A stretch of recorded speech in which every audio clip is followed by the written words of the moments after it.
One man. Goodbye. Hello, Heisman. 20, 25, 30, 35, 40, 45, 50, 45. There goes Davis. Oh, my God. Davis is going to run it all the way back. Auburn's going to win the football game. They give it back now to the 30. They're down to the 20. All the band is out on the field. He's going to go into the end zone. Four-man Alabama rush. Got him. Oh, no, they didn't. Oh, my gracious. Yep. How about that? Well, gentlemen, we have waited nearly a month for these two games. The college football playoff semifinals are finally upon us. We've spent weeks talking about bowl games, about the offseason, about the transfer portal, but finally today we get to break down the games that we've been waiting for.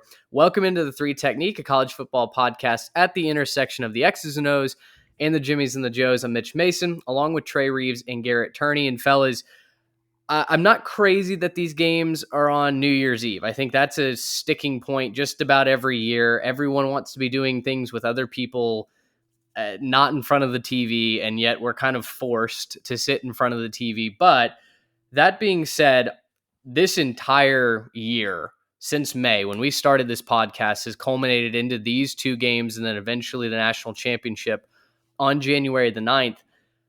When you look back and kind of look at what we were projecting for it, expecting certain teams to be in the playoff, how crazy is it that we have these four, Georgia, Michigan, TCU, Ohio State, in the manner that we did, right? With all the ups and downs, TCU getting in, Ohio State getting in. I mean, it really feels like it feels pretty cool to be at the end of the road. Yeah, and I think personally, this is the most excited I've ever been for the college football playoff semifinals, at least maybe back to the very first one when it was still kind of a novel concept, right? I think these two matchups on paper are the most fun that I think we've had in a long time, maybe since that first year of the college football playoff. So I'm excited for it. Definitely wouldn't have expected these four exactly at the beginning of the year. I don't think you're that surprised of, Georgia, Michigan, Ohio State making it, but TCU especially. We've hit that all year long. TCU's the surprise, the Cinderella, and I love that they're getting a shot, right? Obviously, they're not favored to win. Obviously, we'll talk about and break down their chances against Michigan, who I think has a more talented team and maybe has, more elite athletes at elite positions. But look, they're getting their shot, and I think they have a pretty decent chance, maybe a better chance than most people are giving them. Yeah, and I think, the fact that we have Georgia and Ohio State, that doesn't really shock anybody. You kind of expect that. I think two of us picked Ohio State to win the whole thing preseason. The thing that kind of shocked me is, given those two teams making it, how shocking is it that we actually ended up with Michigan being a second team from the Big Ten and, TCU as well, like you were talking about, Trey, just a total shock. Nobody even picked them to make bowl games. Nonetheless, make this incredible run, almost came up real short against Kansas State in the Big 12 championship. And, we go on there, but, Michigan makes it in as the Big Ten champion. And then Ohio State gets in sort of as the secondary team from the Big Ten, the at-large bid. If you were going to tell me that we had two teams from any conference, I think most people pick the SEC, a Georgia-Bama situation preseason. But to have two from the Big Ten, I think says a lot about the conference and where they are, and about these two teams and how talented both of them are, their respective resumes. I'm pumped about this matchup. I think we truly did get the four best teams this time around. I think the only thing that really surprised me, I mean, aside from TCU, is the way that Ohio State backed in, quote unquote. We talked about all season long how, hey, Michigan and Ohio State, they basically have 11 warm-up games for their one-game season. And then because Alabama lost two, because Clemson just wasn't the Clemson team that I think a lot of people expected them to be this season, you have Ohio State that gets to come in as this 4 seed. I do think that we probably have the 4 hottest teams. I don't know if TCU would beat Alabama, but to me, that whole argument that Nick Saban was trying to push, hey, if we played TCU, who do you think would be favored on a neutral field? That to me, that doesn't matter. TCU won the games they needed to, and Alabama did not. And so it doesn't matter who I think is the better team, quote unquote, in a subjective field. TCU proved it on the field. And you know what? For as much crap as the Big 12 gets, for being a softer conference or a conference that doesn't play physical football. They had some good teams this year. This was not a soft schedule that TCU had to roll through. In fact, for most of the year, they might have ended up, I'm not exactly sure what the final tally was, but TCU had the number one strength of schedule for a large portion of the season. So, for anyone to say, they didn't play the schedule that Alabama did, well, true, they didn't, but they proved themselves to be one of the four best teams in the country, whether you think they're the third or the fourth seed. I'm quite happy with the four teams that we have. Well, number one, I do think they ended up with the best strength of record. I think that is where TCU ended up. If you wanted to take Nick Saban at his comments, both of these teams played at a neutral field in Austin. One of them at the beginning of the year while they're breaking in a freshman quarterback, and they barely escaped with a 1 point win. And the other one, much later in the season, it was a defensive slugfest, but they beat them by a touchdown. So if you really just want to compare, common opponents, TCU beat Texas by a better margin than Bama beat Texas by. So, I'm not saying that I would necessarily pick them, but they have, as far as a neutral field, who would I pick them to win? I don't think it's absurd to say that TCU would beat Bama on a neutral field, given some of the deficiencies Bama showed this year. They haven't necessarily showed that they were that good of a team. And I'm not going to talk too much more about Bama on this one because we have a playoff show and they're not in it, okay? They didn't even make their conference championship game. So how about you make a conference championship game before you talk about trying to get into the playoff or back your way in there, okay? Get out And of here, Ohio Nick. State just kind of sheepishly backs in the corner and says, "Yeah, right." Yeah. No, Ohio But yeah, State, yeah, and it's if a you whole look at separate strength thing. of record, right? Like we got the four strongest records, and Alabama's right there on the verge. They're the fifth best, and I think TCU did drop to third just because they didn't finish undefeated. But still, Oh, yeah, like no, yeah, because they lost ahead the of game, yeah. Alabama, ahead of Tennessee, they won on the field and they finished their regular season undefeated. Their only loss was to a top 10 team in Kansas State that's firing on all cylinders, and it's in overtime. It's literally by an inch or two. So, like we've had that debate. I'm really excited to break into these games, but TCU absolutely belongs, and I think it's fine that we finally moved past that. And if anyone's still dragging their feet on that, then just get with it, man. Like it's going to be an exciting matchup to watch their offense go up against Michigan's defense. Yeah. Well, guys, let's go ahead and get into it. I mean, I think we have maybe some comments on some of the bowl games to get into a little bit later, so stick around for that. Twitter has been absolutely popping off this bowl season. So very quick housekeeping. If you are not already following us on Instagram and Twitter at 3TechPod, if you are watching us on YouTube, welcome. You can find us on Spotify, Apple, all the audio platforms. And if you are listening to us, we're on YouTube as well at 3TechPod, the 3 Techniques. Search either of them. Our SEO results are hitting right now. So you'll find us and you can bring up our account. Garrett's been working overtime this week. Trey and I were both out of town. Garrett celebrated his birthday and he literally told me yesterday, I'm just glad that I'm not having to edit right now. He has been cranking out every one of these videos that you see go up on YouTube. So thank you, sir. You're doing a great job. Hey, to be fair, I love doing it. It's a lot of fun. But I think when Trey and I did the session the other day for all these bowl games this week, it was like 12 in a single session. Yeah. And, to put all those out, and the worst for me is a little behind the scenes thing. So I ended up rendering everything and I realized I missed one of them. And I just totally cut an Oh. entire bowl game out. So I posted everything and I'm like, wait, there's supposed to be 12. Why do I only have 11? So I had to go through and see which one, make sure I didn't put the wrong one on the wrong thumbnail. And so it was a little bit of a thing. It took me a little while. So it's a lot of fun. I like doing it, but was happy to not be doing it on my birthday. You're correct. That's right. Well, we appreciate it. Fellas, 2 games to break down. Let's get into it. Let's start first and foremost with the afternoon bowl game, the first bowl game, or playoff game, I should say, of New Year's Eve. It will be 3 p.m. Central Time. The 2-seeded Michigan Wolverines, champions out of the Big Ten, against the 3-seeded TCU Horned Frogs. Michigan is a 7.5-point favorite as of recording this right now. First blush, and I'm not asking you to predict a winner yet. We'll do that at the end, but give me kind of the overview of this bowl game. Trey, we'll start with you. Michigan, TCU.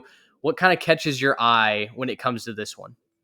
Well, the simple, 30,000 foot view is you've got an amazing offense in TCU against a very formidable defense in Michigan. And I think that's the matchup that everybody's really excited to see. When you dive into it a little bit deeper, though, what I'm really interested to see is how both of these teams handle the contrasting styles of what they've faced throughout the whole year. We've talked about it all year with Michigan, how they're kind of able to just play these slow, drag it out games. And, I think they lose a lot of style points a lot of time. We've hit that nail on the head a whole bunch. They lose a lot of style points by just kind of playing an old school style, right? They're going to run the ball, they're going to establish the run, they're going to play really, really elite defense, and they're going to just kind of dominate teams, suffocate a lot of their conference schedule. Their defense looks really, really good. They've done it against a lot of teams that are in the lower 25% of offenses in college football. Your Iowas, your other Big Ten teams. I don't want to throw a bunch of Big Ten teams under the bus right now, but different style of football than what TCU is facing week in and week out in the Big 12. And conversely, I think on paper, you look at TCU's defense and say, wow, that's probably going to be the worst unit on the field. But I'm really interested to see how they handle just a different style. Is Michigan going to be able to just line up and run the ball right at them? I think that's what most people expect. But, we haven't really seen TCU outside of Kansas State. We haven't really seen TCU face an offense like Michigan's. And Kansas State is kind of the closest one. It's a mixed bag throughout the year, right? You get the one win against Kansas State, the one loss in the Big 12 championship game. I'm really interested to see just how these two teams handle contrasting styles and what they faced for most of the year. Yeah, and I think if you want to talk about comparisons in terms of just offenses they've seen, I'm really looking at it from a physicality standpoint. I'm looking at Michigan compared to the Texas Longhorns. I Yeah. think having that kind of dual back system that they've had, obviously they're not going to be with Blake Corum. That's extremely unfortunate for Michigan. But having a guy like Donovan Edwards who can really just tote the rock, get 25 to 30 carries, and have no issue with it, I think is a massive plus for Michigan. But you look at that game, if TCU had won that game in a shootout, I would say, ooh, well, good luck, because you're not going to score the same way against Michigan's defense, because Michigan's defense is, fantastic. I think they're only giving up 85 yards on the ground and only 277 in the entire game. So this is, a situation where, for TCU, if they had won that game in a high-scoring fashion, I'd be nervous about them. But they beat Texas in a low-scoring slugfest where their defense was extremely physical, and for some reason that 3-3-5 was able to, fill gaps quickly, and the linebackers playing in space were able to get into the holes correctly and do that. I'm curious to see if they can do that against I think, much more physical Michigan team. I think just up front, there's a lot more maturity than what Texas had. And I do think that Donovan Edwards is maybe a slightly more punishing back than guys like Bijan. But I'm just curious to see maybe how that matchup works out. I think that almost makes your entire game. These teams both match up pretty evenly just in terms of scoring. They came in 6th and 7th in scoring, both a little bit over 40 points a game. They both have similar numbers as far as what they do on offense and on defense. But I'm just, I'm curious to see how that TCU defense can match up in terms of, being able to stop that Michigan run attack. I think for me, this game comes down to which defense rises to the occasion a little bit more. Because Garrett, you were spot on, 6th and 7th offensively for these two teams. So they achieve very similar results via different paths, right? TCU is certainly more through the air. Michigan, for the most part of the season, has been a lot of on the ground. Blake Corum, Donovan Edwards. Now it's going to have to be Edwards that's leading that charge. Defensively, though, Michigan, the third best total defense in the country, you have to scroll a ways to get to TCU. They're ranked 74th in the country. They've given up almost 1,000 more rushing yards over the course of the season. The pass defense has been a weakness for the Horned Frogs this season. The other thing that I found while I was researching this week, one thing that I think is super interesting to consider, TCU has 6 transfers that are first-year starters on this ball club. The rest of the 3 other playoff teams combined have 2. So TCU was a quick injection of talent. And has it always been pretty? No. They've had a lot of comeback victories, and that's what the playoff committee initially held against them, right? But they found a way to get that done. We talked about the strength of schedule, and Garrett, you compared Michigan to Texas. That's exactly who I was going to compare them to, because when you look at total offense, the best total offense or scoring offense that TCU played this year was the Texas Longhorns. They were Right. ranked 20th in the country. Now they've got to take on a Michigan team that, Trey, like you said, is pound the rock, wear you down, crush you over the goal line, and take the air out of that football. I'll throw this back to you guys. What, if anything, can the TCU defense do to step up, to rewrite the script here a little bit? Because when you look on paper, that 7.5 point line looks about right, given the fact that Michigan is going to decrease that possession number. Yeah, I think it's havoc plays. I think whenever a team that's down, right? Whenever a team that's not favored to win or is like favored by more than a touchdown, usually what you see formulate to an upset is those havoc plays on defense, either a takeaway here or there, or getting a few sacks in opportune times, putting Michigan in third and long situations. It sounds cliche, but they've got to keep Michigan behind the chains. If Michigan's getting 5, 6, 7 yards per carry, it's going to be a long day for the TCU Horned Frogs defense. But, if they're able to get some stops on first down, if they're able to put Michigan into passing situations on second and third down, then get some sacks, let their pass rushers. They have a pretty efficient pass rush. I don't have the numbers in front of me on where they rank nationally, but just the eyeball test will tell you that they have a very efficient pass rush that can make some plays. And that's the key. JJ McCarthy does not make a lot of mistakes. He's not going to wow you with the big plays. I know he had a few, downfield shots against Ohio State, but typically he's not going to wow you with the big plays. He's not typically what their offense is formulated around, but keeping him uncomfortable, keeping him off balance, and I think making him beat you with his arm because you put them in third and long situations is the key for TCU.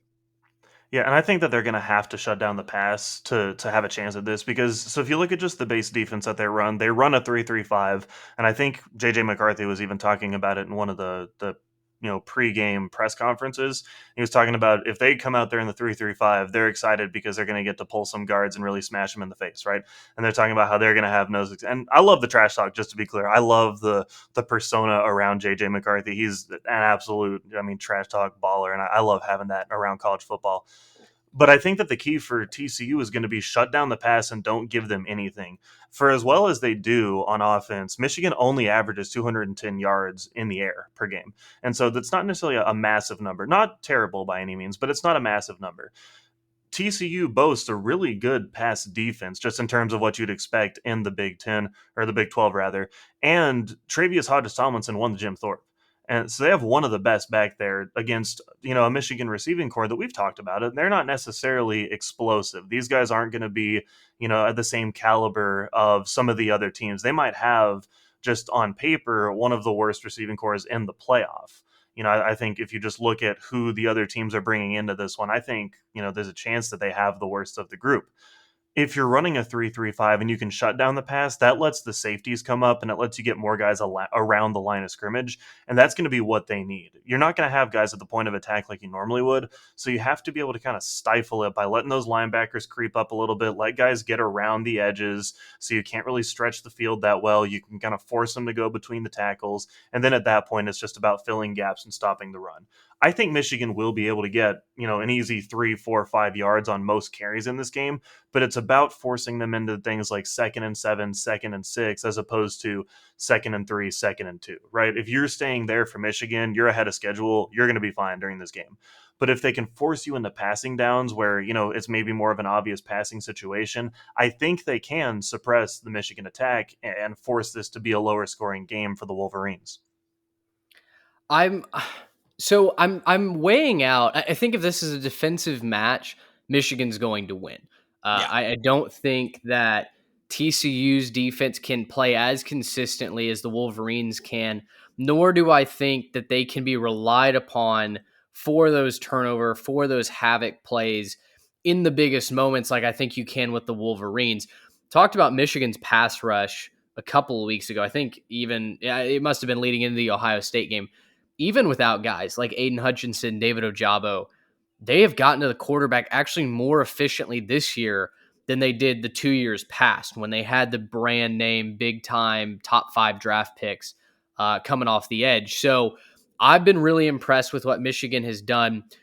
If it's a shootout, Is that the only way that you guys see TCU winning this game? And if that is the case, can Michigan keep up offensively in a shootout? Because that's how TCU has beaten some opponents, is just by bludgeoning them into submission by scoring 1,000 points. Think back to the Oklahoma game.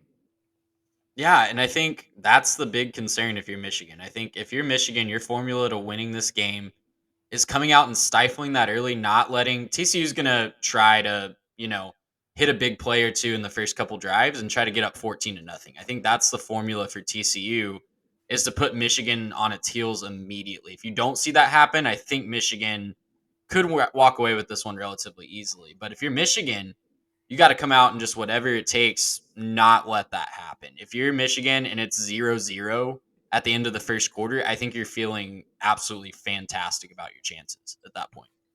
Yeah, and Michigan's defense is by far the better unit of the two. I do think, though, that TCU could win this in a low scoring affair just because I think if it's low scoring, what you're also talking about is the fact that Michigan's offense, for some reason, isn't humming, right? We talk about, both teams being good. Michigan scores plenty of points just like TCU. So getting in a shootout almost isn't in their favor because if you ask me in a shootout who wins that game, it's typically the defense that makes that one or two extra plays. And I think I trust Michigan to make one or two extra plays than I trust TCU on defense. So in a shootout game, I'd almost think that goes Michigan's way just because you expect that sack, that interception, that big stop on third down from Michigan. I think in a low scoring affair, that shows you that, hey, TCU is able to stand up and play physical. And at that point, you have a guy like Max Duggan who can make that extra play. And I think he's the dynamic factor here, right?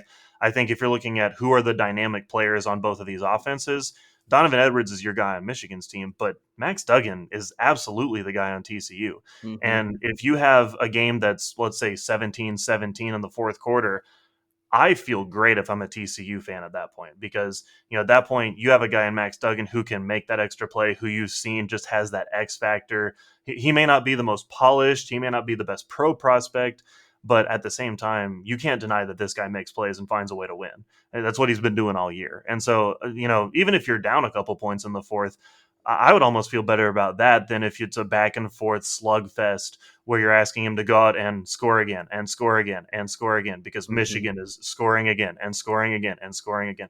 I'd almost rather this be more of a low scoring game because that shows that TCU's defense came to play, and then it's more of a make the most of your opportunities situation. Okay, so let's do this. And Trey, I want to hear who your X factors are in this as well. But let's go ahead and make our picks for this. And Garrett, let's start with you. Pick your winner of this game and ultimately give a reason why.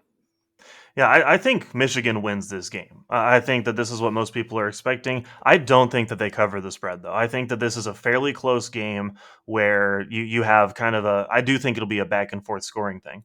I think that Michigan's defense will make more plays early, but man, TCU just doesn't go away. They won't go away. They won't quit. They'll hit you with some big plays, and they're going to find a way to score ultimately at the end of this one. I think you probably see something more in the realm of maybe a 31-28, 31-27, something like that, just as far as a final score goes. And I think ultimately at the end of the game, it's going to be a Donovan Edwards long touchdown run that does it. I think TCU will play decent defense in terms of stopping the run at times. I think that they'll find ways to get off the field. But I do think as the course of the game goes along, you're going to see a long run. You're going to see him break a tackle, hit the lane. You're going to see someone spring a big block. And I think ultimately that's what ends up doing it for Michigan. Yeah, I'm going to lean Michigan here too. I think the margin of victory is a little bit wider, and I hate saying that because, TCU all year long, I've just loved watching this team develop and watching their run. Even told my TCU family at Christmas Eve that we're all frogs this year, just kind of all, rallying together over that. But yeah, I think I'm going to go Michigan 31-20. I think similar to you, Garrett, I think at the end of the day, it's going to be a big play. And I'm looking for which receiver is going to step up for Michigan because I don't know that, running the ball 3 times every series is going to get it done. I mean, we can talk about TCU's rush defense. If that's all you can do, they're just going to stack the box. And I don't care who you're playing against. If you don't have any pass threat, you're not going to be able to run the ball very effectively. So I don't know if that's Ronnie Bell. I don't know if that's Cornelius Johnson, but that's my X factor for Michigan. Who's going to step up and be that guy that JJ McCarthy can hit on those third and longs when they find themselves in it and keep the chains moving, because TCU is going to be really licking their chops to get after the quarterback and probably feeling like they're done a pretty good job, and just being able to demoralize them on a 3rd and 7 when you hit them for about a 15-yard play and keep a drive moving. That's going to be huge for Michigan. I'm very similarly in the boat that Garrett is, where I think Michigan does win. I think it's a 31-24, 31-27 type of final. I do think it's very close. For TCU, if they're going to win this game, they're going to have Tay Barber, Quentin Johnston getting open. You've got to have that separation, because I think Michigan is going to bring that pass rush, and you've got to have your receivers separating early to give you that chance. That's how TCU has made these splash plays, right? And Kansas State did a great job of getting to Max Duggan. When TCU's offense wasn't humming in Dallas, it was because Kansas State didn't give him a moment to breathe. As soon as he took that snap, he was having to evade rushers. The wide receivers were not getting separation, and he didn't have clean looks down the field. And I think you're going to see that turned up a notch with Michigan's pass rush. So ultimately, I do think Michigan's defense is the X factor here. We've seen JJ McCarthy be able to throw the ball when he needs to. It may not be the staple of their offense, but when he's absolutely needed to against really, really solid secondaries, at least statistically, McCarthy's been able to find wide receivers down the field. I think that combination, just a better balance plus a stifling defense, is going to give Michigan the victory here. But I got to say, saying that TCU keeps it within even 5-6 points potentially, I think is a massive credit to them, because statistically, they probably shouldn't hang around in this game. That defense on paper is just not very good. And I think that there is a chance that Michigan, if they do the opposite of what Trey, you've said TCU has to do, if they score 14 early on, then I think it could be a really long afternoon for the Horned Frogs. But at the same time, we've seen them be able to come back from that. Yeah. When it happened at Oklahoma State, when it happened with Kansas State the first time, even the second time, they rallied back, right? And they make it a game, they tie it up.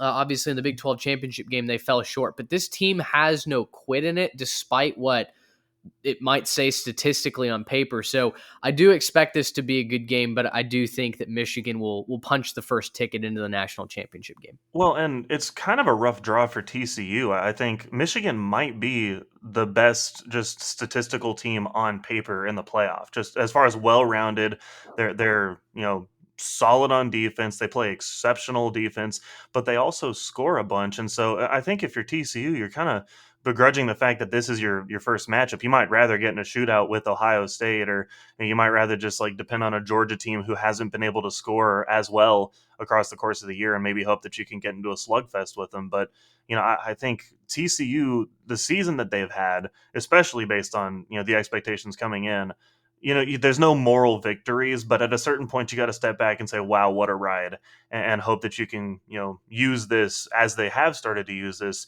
with the transfer portal, with recruiting, and to start building something even more for the future. I actually think this is the best chance that TCU would have to make a national championship game, is going up against Michigan. Not trying to be a Michigan hater, I just think this is the best possible matchup for them. I think that this team represents the best chance to just go out and blitz someone from the beginning, right? Just throw everything at them, get up by a couple scores, and then just kind of go from there. But I don't know. We'll see. I'm really, like I said off the top, I'm really excited to see this matchup. I think it's going to be one of the better semifinal matchups that we've seen. Mm-hmm. I agree. And I get where you're saying, because I think TCU better against the run than they are the pass. Ohio State, right? They make a lot of their hay through the air. Georgia, who knows? It kind of depends on what they decide to do that week. If Stetson Bennett's on, or if they've just got to run the ball right through your throat. But yeah, I'm really excited for this game. Again, 3 p.m. on New Year's Eve. Let's go to the other one. Ohio State, the 4 seed, against number 1 Georgia, champions out of the Southeastern Conference. Georgia's 13-0. The Buckeyes are 11-1 after sitting out conference championship week. Same formula here. Give me, and Garrett, let's start with you. Give me what kind of catches your eye when you put these two teams together on paper. What are you expecting to be some of the overwhelming storylines that we watch on, I guess it's Saturday night at 7 p.m. I think that this is another case. We've had a lot of these in bowl season where, you have one team's strength against the other team's weakness. And I think this is another example of this. Just in terms of scoring, Ohio State has the second best scoring offense going up against Georgia, who has the second best scoring defense, right? So these are teams that, it's a real unstoppable force, immovable object situation where Ohio State scores a bunch of points. That's what they do. They go out there, they throw up a bunch of points. But man, against Georgia, the best defense you can compare them to is Michigan, right? A team that plays really solid defense, has some good athletes, really sound assignment. And I mean, that's still just a comparison. I think Georgia's got the better defense between them and Michigan. Man, Georgia just plays such a different level of physicality, such a different level of things like that. And we saw what happened when CJ Stroud got pressured. We saw what happened when he got off schedule. That was one of the things that we highlighted going into this game was, man, when CJ Stroud gets blitzed, when he gets off schedule, that he's not the same quarterback that he is when he's on schedule. Things are fine. The pocket stays clear. They're going to have to find a way to keep the pocket clear for him. On the flip side, Ohio State's defense hasn't been necessarily what they expected it to be, bringing in Jim Knowles and hoping that maybe that would give them a boost to be a top 5 defense. But at the same time, Georgia's offense has been inconsistent this year. They've put up some big points, and going into this game, you're glad if you're a Georgia fan to see them put up 50 or whatever it was against LSU in that SEC championship game. But at the same time, as a Georgia fan, that you haven't seen the best offensive output from your team consistently this year, and you're really hoping that this offense shows up and they show up to this game, get off the bus, and I think that if you're an Ohio State fan, you have to hope that your good but maybe not great defense can take advantage of some of those things that Georgia doesn't do so well, can take advantage of a Stetson Bennett who has been efficient but maybe not explosive this year, definitely not a scoring explosive quarterback. He's completed 67% of his passes for a good yardage number, but only 20 touchdowns in the air. That's not a massive number that jumps off the page to you. I think you're kind of hoping that you can take advantage of that if you're an Ohio State fan, especially considering what you saw when you matched up with Michigan and your team did not look anything close to like what it had looked like the previous 11 games.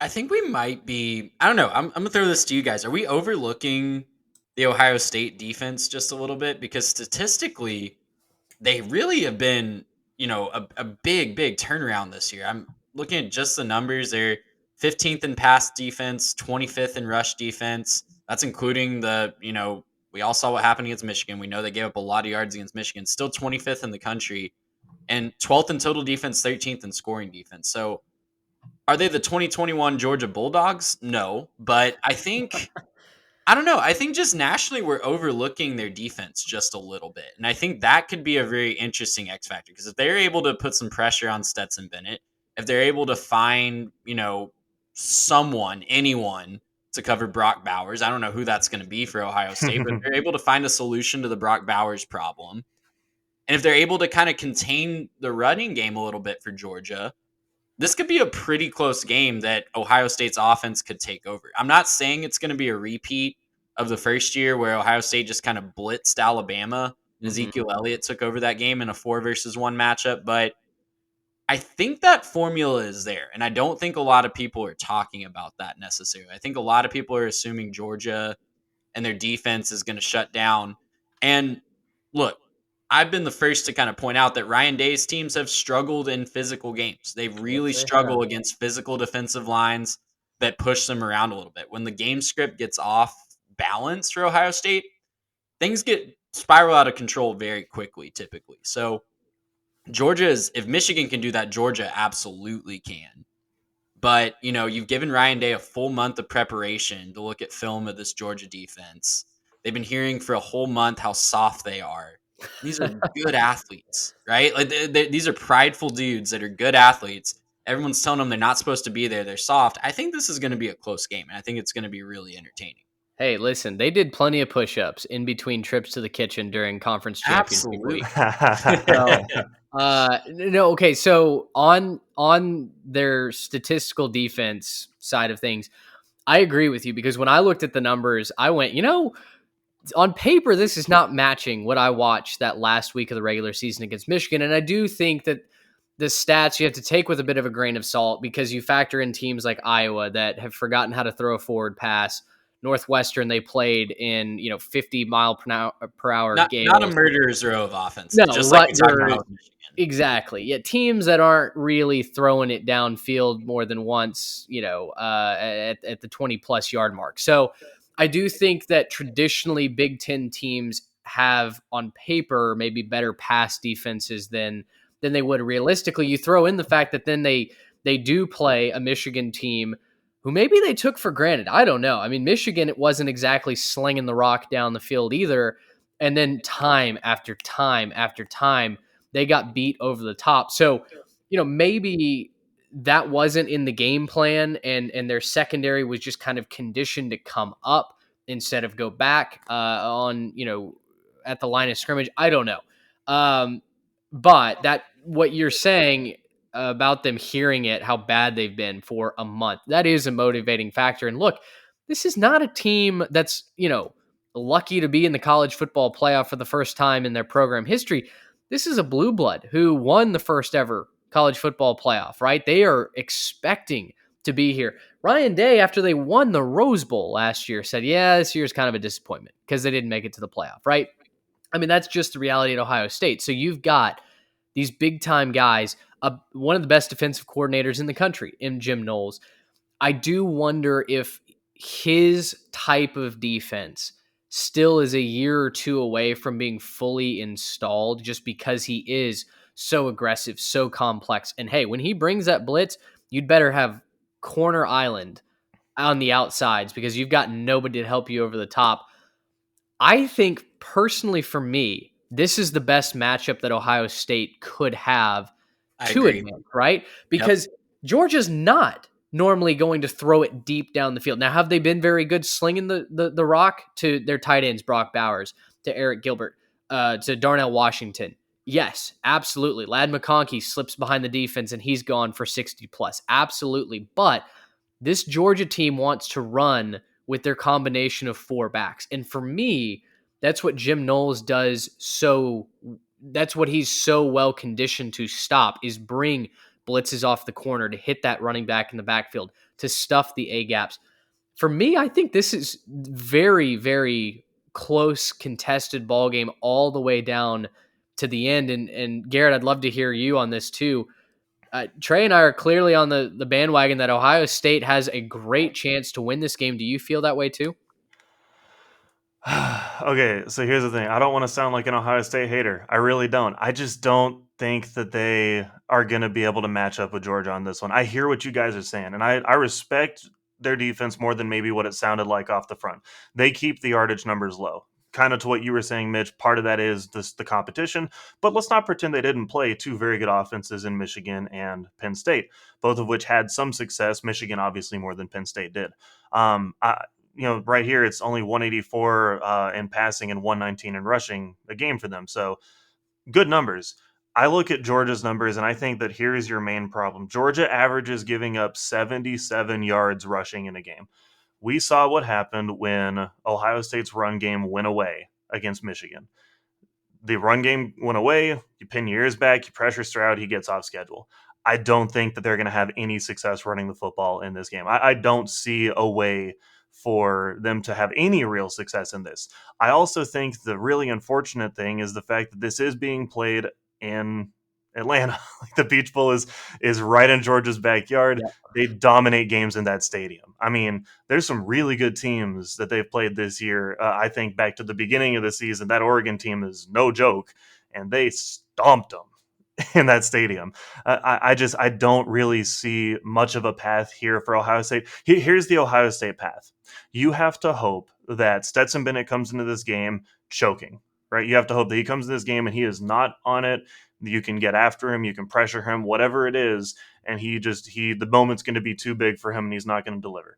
That would make sense if he hadn't just won the Natty last year. You have to hope that maybe some of their star playmakers aren't there for it. I don't see that happening. I think Ladd McConkey is an underrated factor in this game for Georgia out wide. I think you could see him having a big day against some of that one-on-one like you were talking about when they try to bring in pressure. But I just think you have to respect guys like Kenny McIntosh, Dejon Edwards, Kendall Milton. These guys run the football well. They're maybe not as explosive as guys that Michigan put out there against Ohio State, but these guys run the football well, and I think they're going to wear them down over the course of the game. Again, I'm not trying to say Ohio State has no path here. They can score with the best of them. If they show up and their offense shows up and they're on, then Georgia has to tie their shoes extra tight, make sure they double knot them because it's a track meet, right? And I think that's the way that you have to go with that for them. I don't see that happening. We've seen prolific offenses go up against this Georgia defense. Tennessee disappeared. Yes, that was a home game. This game's in Atlanta. Like, I'm sorry. Like, I don't want to be that guy. I'm not saying Ohio State doesn't have a prayer. I'm not saying they're not the fourth best team in the country because I honestly believe that they belong in this game as opposed to an Alabama, Tennessee, whoever else. At the same time, I do think that there are this year 3 teams that stand out above that fourth team. And unfortunately, I just don't think that Ohio State has what it takes to win this one this year.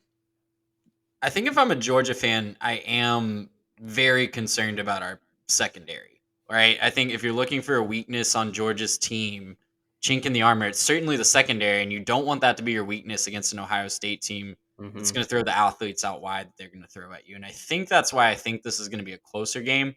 But look, this is also going to come down to how does Ohio State respond to adversity? Because they did not respond well to adversity in that Michigan game, and that's why that game spiraled from them. It was a close game at halftime. I think they were even leading at halftime, and they just let one bad thing lead to another, lead to another, lead to another, and it just spiraled on them. And that's why that game, I don't think I'd love to look at the advanced analytics to see. And there's a guy, I think it's Stats of War on Twitter, that puts out how bad did you get beat, and I'd love to go back and look at how bad Michigan actually beat Ohio State, because I can't remember at the time what it was, but watching it live, it just really felt like that game just spiraled out of control and Ohio State wasn't ready for that moment.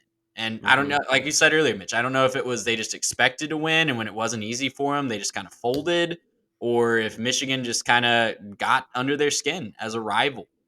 I don't know. And it's going to be really fascinating to see how Ohio State responds to another physical opponent that's going to want to beat them up front and really get to CJ Stroud. Because if they can't handle it mentally, it could be another blowout.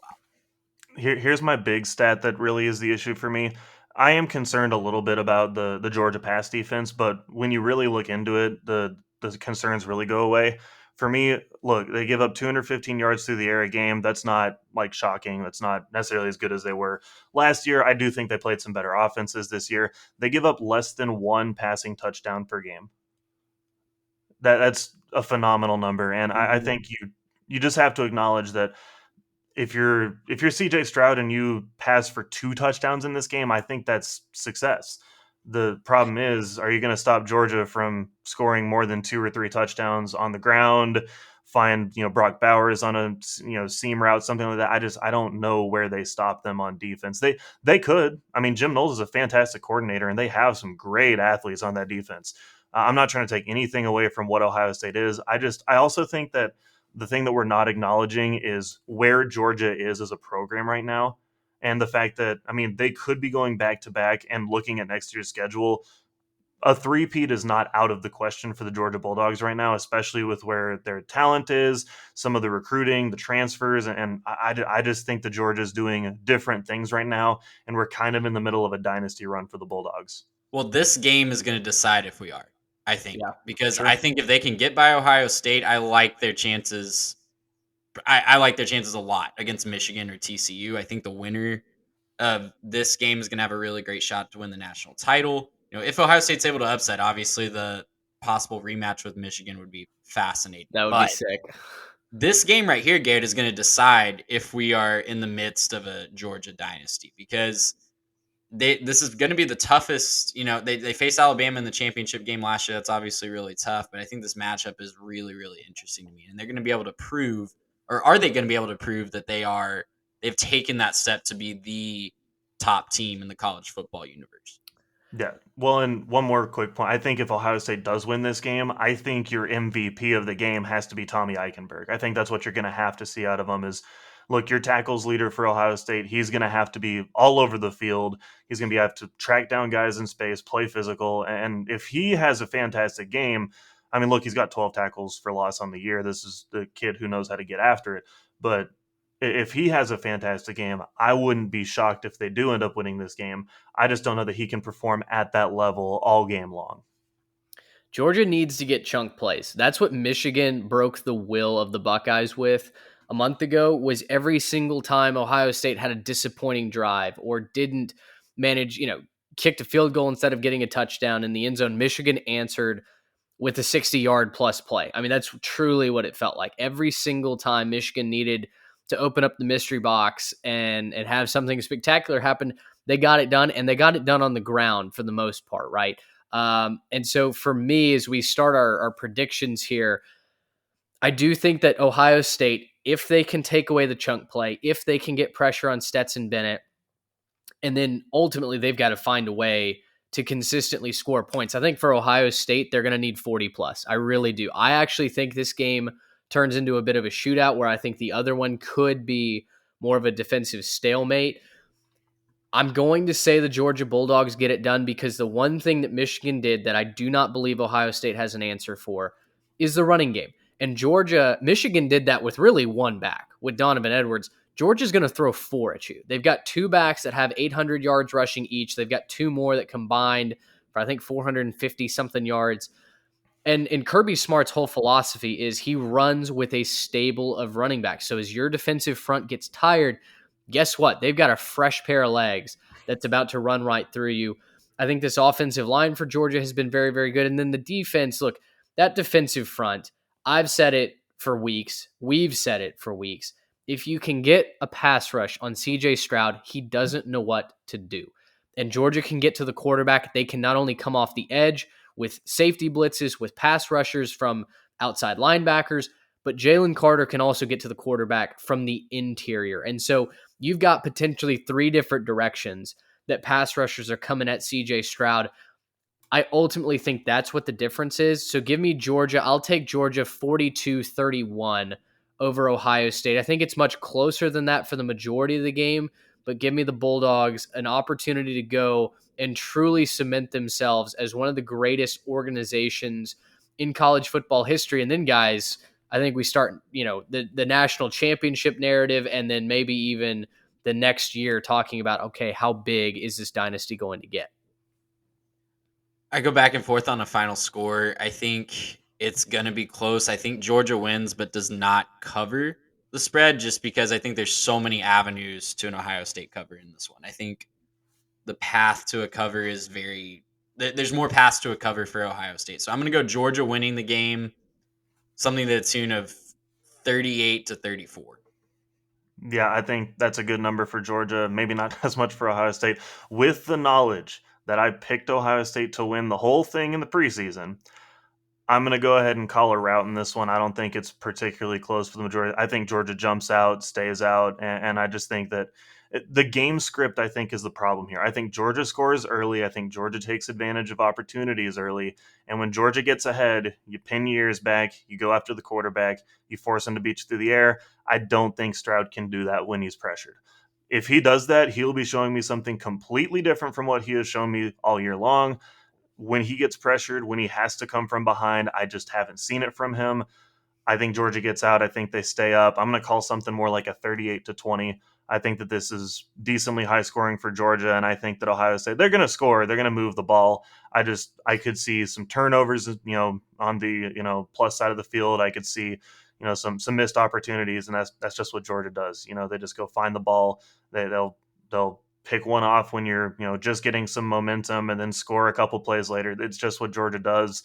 I think that they're a special team, and I think we're watching a special team right now that I think I'm willing to acknowledge is, possibly the dethroner to Alabama's dynasty right now.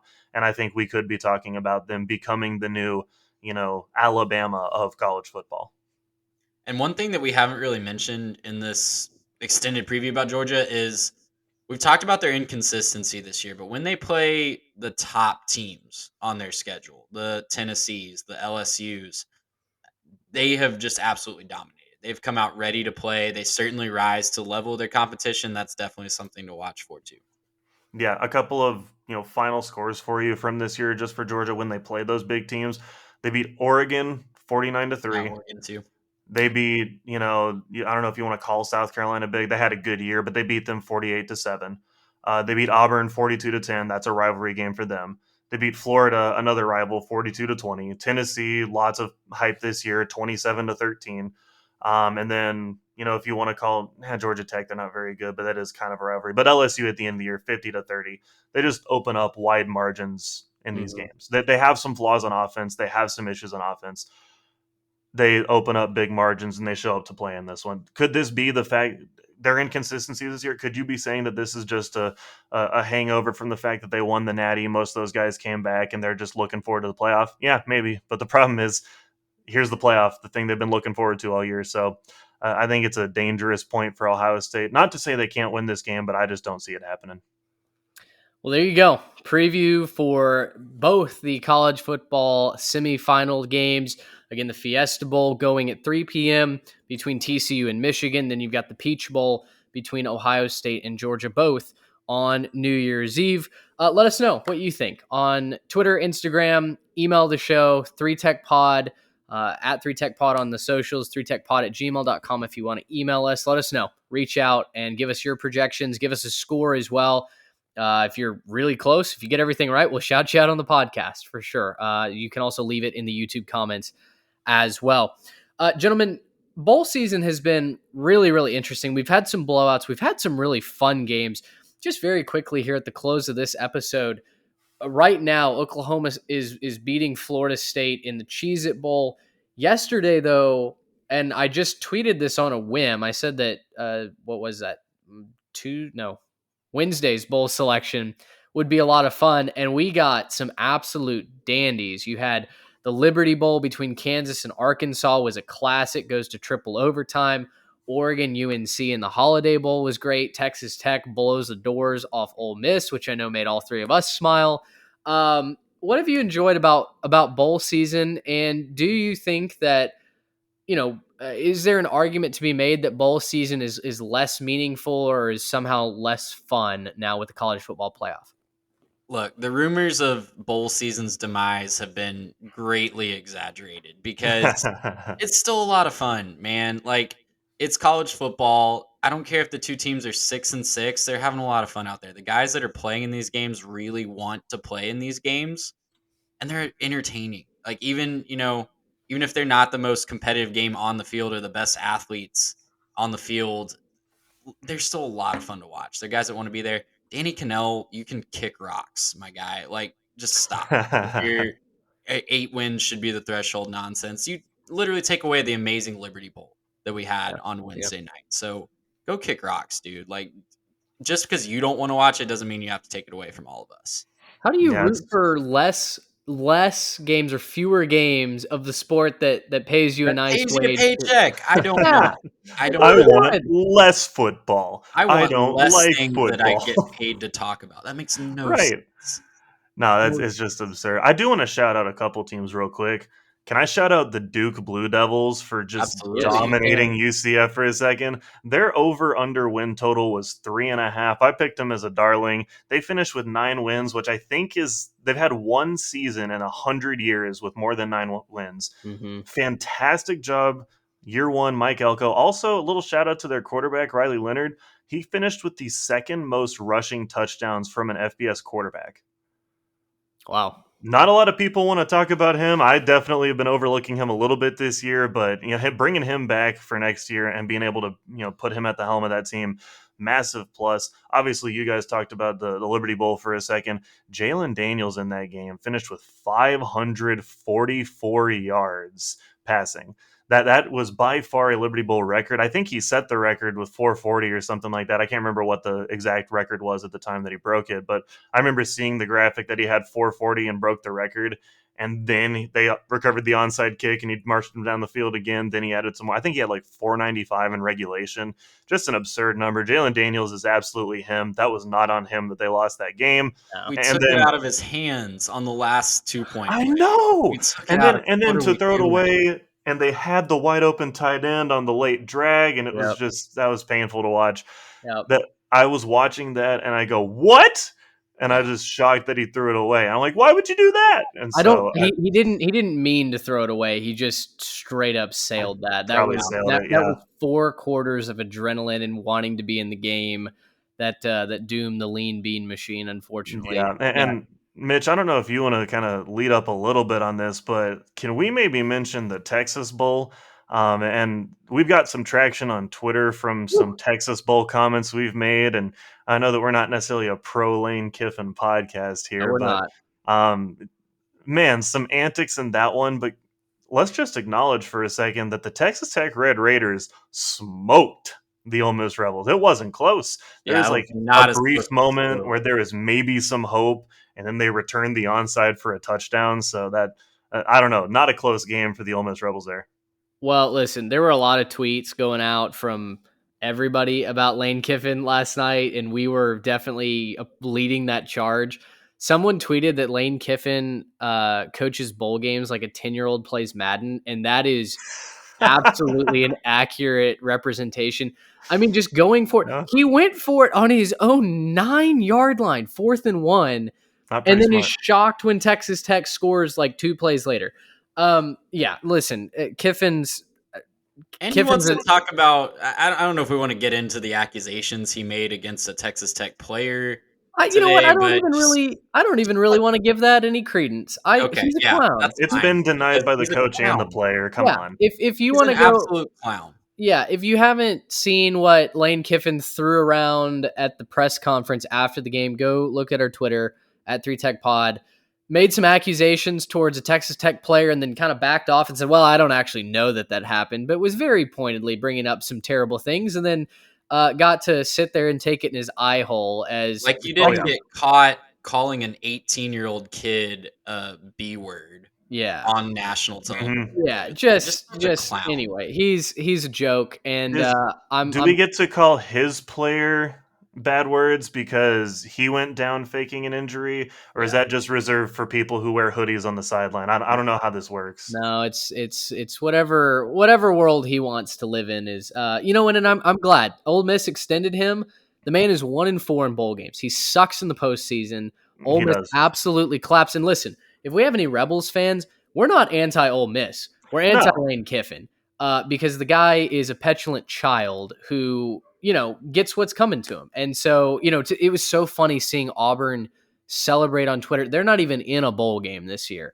And all of Auburn's faithful is celebrating on Twitter going, man, you know what? Thank goodness. Actually, the fact that we didn't get this guy may be the biggest godsend of the season. So, listen, again, not anti Ole Miss. I think that they do a lot of really good things there, but man, your head coach is as unlikable as there might be a sports figure in college football, just plain and simple. And with that being said, I love some of these Ole Miss players. I want to root for them. Yeah. I love Quentin Juggins. He's fantastic. Yeah. I love Zach Evans. He's a fantastic running back as well. I love rooting for some of these kids.